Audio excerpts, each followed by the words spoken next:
Winter had wrapped the town like a blanket. Snowflakes danced gently in the golden glow of street lamps, turning the narrow streets into a fairy tale scene. The town was known as the Lost Valley. Isolated from the outside world for years, it was a place that had written its own stories. Kitty, also known as Kathleen, watched her reflection in the cafe's front window, feeling her heart pounding like a drum in her chest. She had been messaging Frank for 2 weeks. What had started on Tinder had awakened a hope in Kitty that she had suppressed for years. Each message from Frank felt like a budding spring branch touching her heart. "I came 500 miles, Kitty, just to meet you. Surprise?" But Kitty's secret followed her like a shadow. The photos she had sent were a perfect version of herself. With filters, makeup, and a bit of digital magic, she had presented a different image. The real Kitty, however, saw a plain sweater, a messy bun, and a lightly freckled face in the mirror. Beneath her eyes were the traces of sleepless nights. "What if he doesn't like me?" she thought, a lump forming in her stomach. As she approached the cafe door, her hands trembled. The wind of the Lost Valley swirled the hem of her coat, as if trying to pull her back. When she pushed the door open, the familiar chime of the bell startled her heart.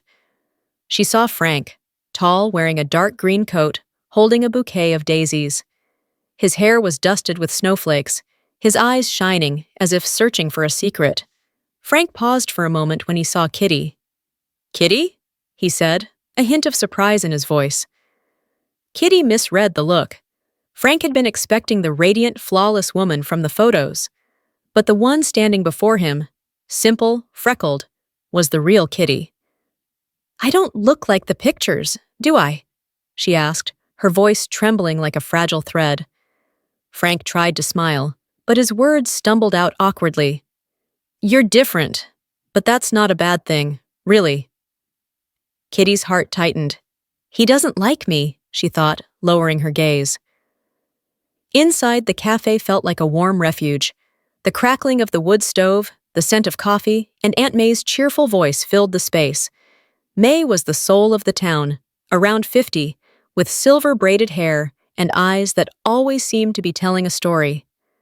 As she welcomed Frank to the table, she glanced at Kitty with a look that said, "Come on now, young lady, impress this boy."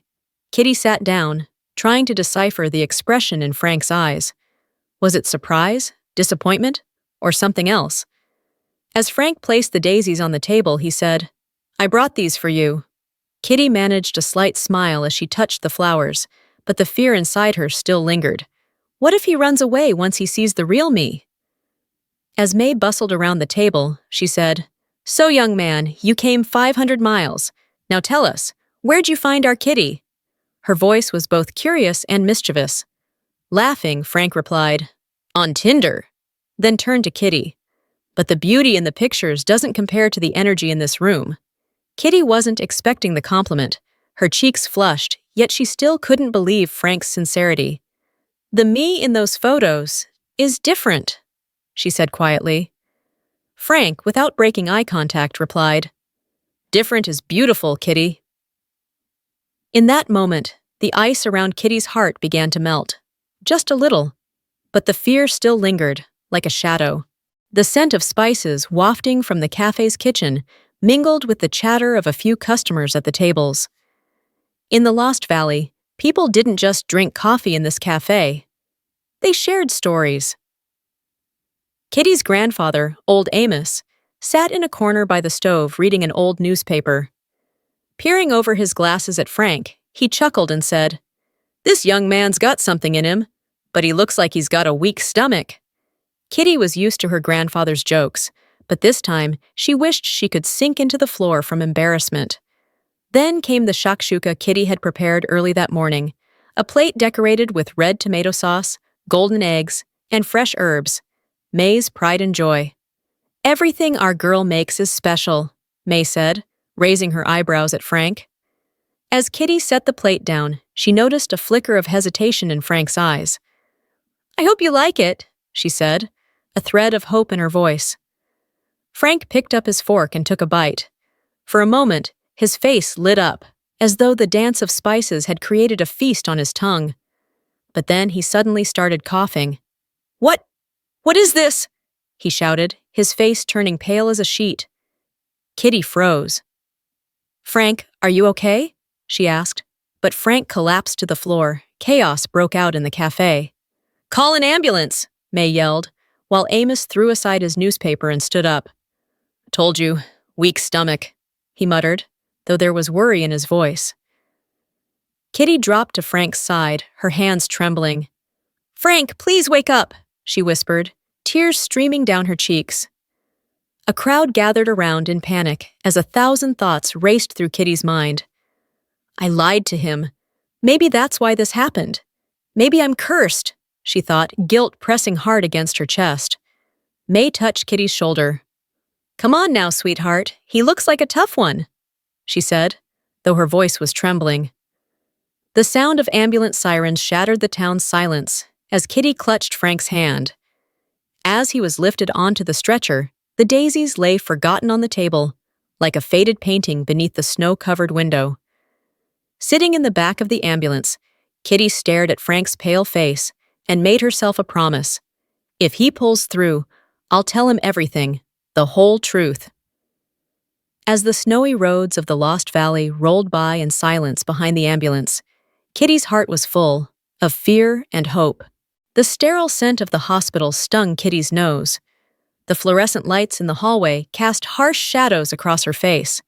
Though the Lost Valley's small hospital was an old building, it served as a beacon of hope for the townsfolk. Frank's appendectomy had been successful. The doctor said that the quick response had saved his life. Kitty sat by his bedside on a plastic chair, rubbing her hands together. "I didn't deserve this," she thought. "I lied to him. I deceived him with those pictures. Maybe this is a sign."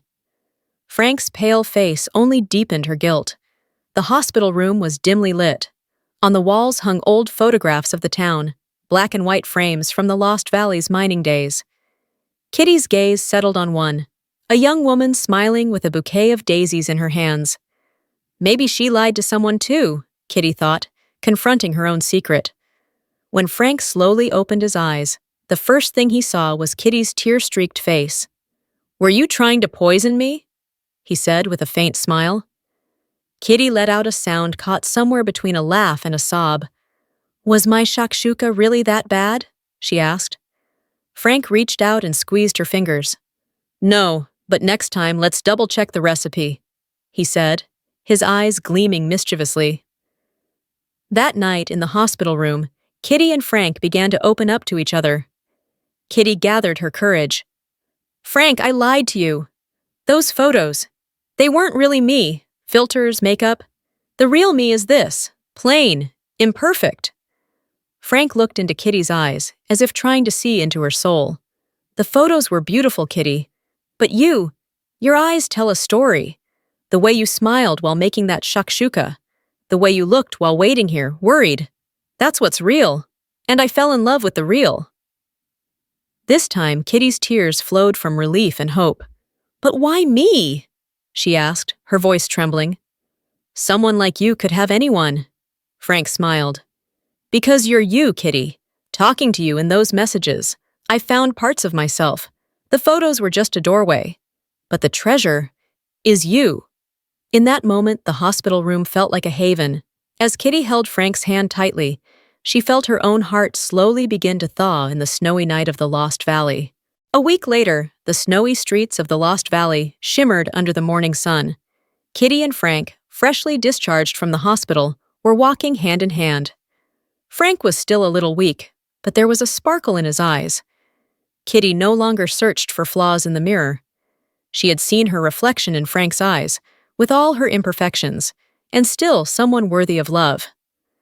"I have one condition," Kitty said, stopping and turning to face Frank. "From now on, no more lies. Not from me, not from you." Frank nodded with a smile. "And one more condition. If you ever make shakshuka again, I get to test it first." When they returned to the cafe, Aunt May greeted them with delight. "Well, would you look at that? Our Kitty tried to poison the poor boy, but love won in the end," she said, laughing heartily. From by the stove, Amos called out, "Told you, this boy's tough."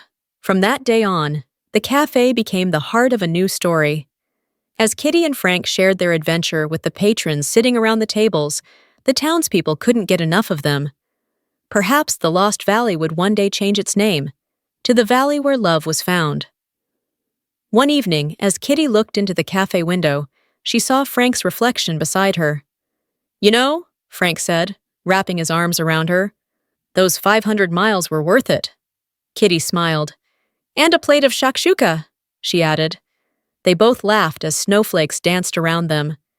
Kitty no longer hid in the shadows, because Frank's love had brought out the light inside her.